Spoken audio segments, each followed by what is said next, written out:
आंखें खोलो वत्स,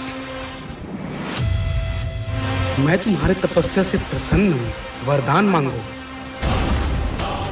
हे प्रभु, मुझे ऐसा वरदान दीजिए कि मैं जिसके भी सर पे हाथ रखूं, उसके हृदय में मेरे प्रति प्रेम उत्पन्न हो जाए। तथास्तु पुत्र। अभी मजा आएगा ना भिड़ो। आ गया दिल चुराने। रुको जरा, सबर करो।